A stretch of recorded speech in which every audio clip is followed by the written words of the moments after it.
German Vigorelli thing, a crowd favorite for good reason. It's a machine that doesn't expect any sort of mechanical attention, commands eye attention, and it has all sorts of fun colors, so it keeps you busy.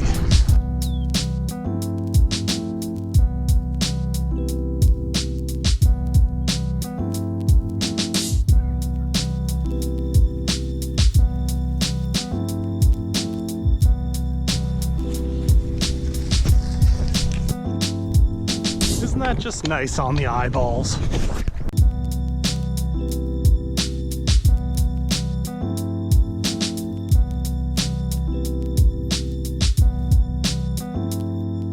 Buy or rent an old Rona store with that garage and put the warehouse in it. It's out of business, can't be that expensive.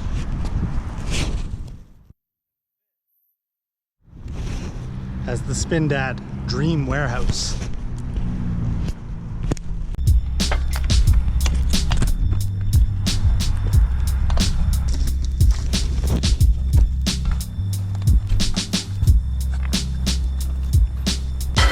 Once I have enough to pay for the Spindat Fantasy Factory Warehouse, I won't have to take this motorcycle out of here to bring other stuff in to shoot.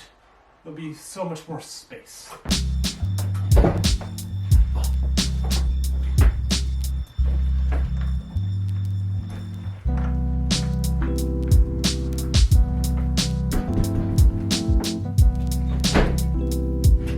Okay, the entire rest of this vlog is going to be dedicated to the subject of track bikes and whether or not they're still relevant in our lives. So, for those of you who know the Vigorelli or followed the build of the Vigorelli, or were just sort of paying attention during that little montage while we were by the lake, you will know that this thing is spec'd with SRAM Omniums. The Omniums are SRAM's true track crankset, meaning they do use a 144 BCD. It'll be in like typical track sizing. It's 1/8 chainring width. And it does use a GXP bottom bracket. They're not a bad looking crank. They don't come out. The Q factor is nice. They don't actually work on everything. And there is mixed reviews on whether or not people actually like them or not. There is a lot of people who do not like GXP bottom brackets. Me personally, I think that the design itself does have some merit, but certainly there is something lacking in the way of either manufacturing or just kind of follow through with longevity, because the drive side bearings of GXP bottom brackets do tend to get pretty beat up and pretty destroyed fairly quickly. I've not had experience with aftermarket GXP style bottom brackets, but apparently they're much better. So I personally don't actually know if the design itself is the problem, or if it's the manufacturing process that SRAM goes through with their own bottom bracket. Which brings me to my next point, and bringing up the comment that sort of inspired this video that I can't seem to find on my YouTube comments anymore right now.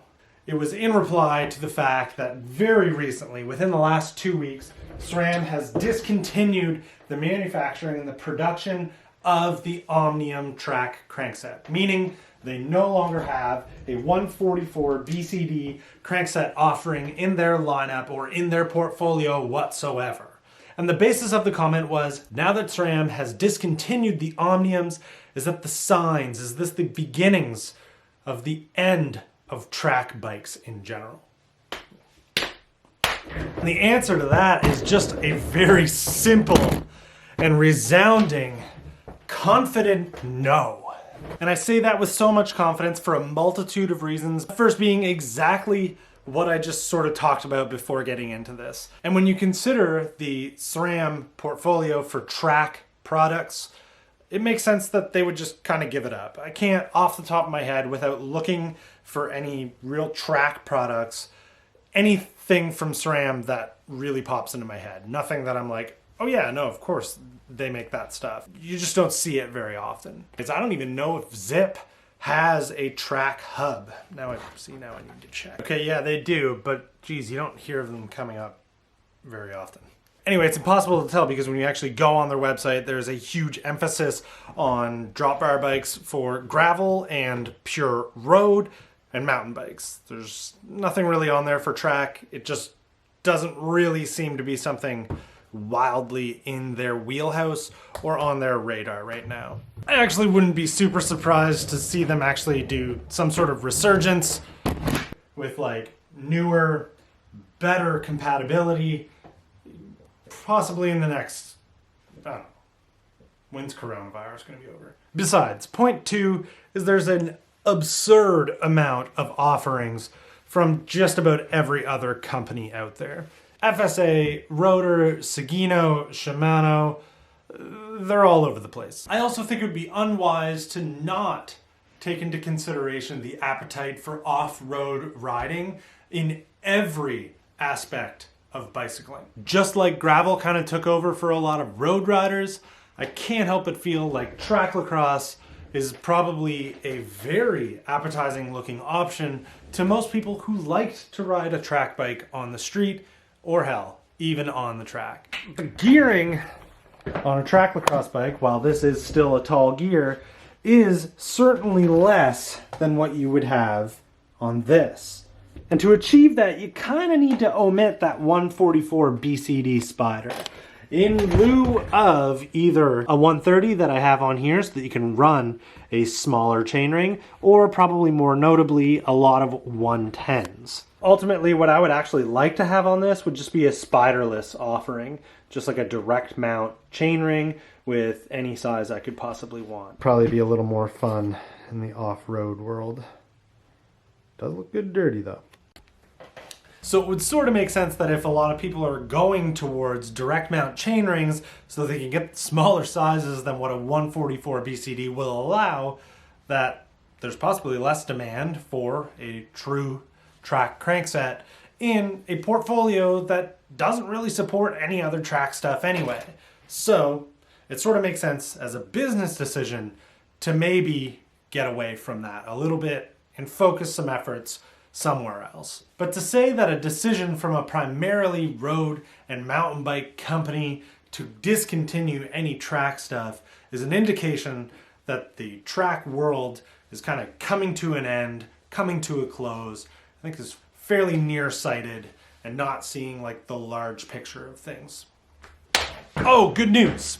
Really good news. Do you see this logo? The good red circle Spindat logo. Well, I finally did it. I finally pulled the trigger and ordered an absurd amount of small stickers about 1 inch in diameter in the red and white Spindat logo, and then a 3-inch version of the Spindat logo just in black, kind of like this right here. I'm pretty excited for those to arrive. They will be available on the store, and they should ship a heck of a lot easier than a t-shirt and hats ever did during this global pandemic that we are currently living through right now. If that sounds good to you, definitely stay tuned to either the community tab or all of my videos, because when they do come out, I will let you all know and you'll be able to get them. And then if stickers and shirts and stuff really aren't your style and you don't want to go that way and you do want to support the channel, you're able to do that through Patreon. Or if you're a more passive contributor to the channel and you do any shopping on Amazon, just click through to Amazon through one of the links below and do your shopping through it. All right, enough begging and spewing out a bunch of just random thoughts. This video is now done.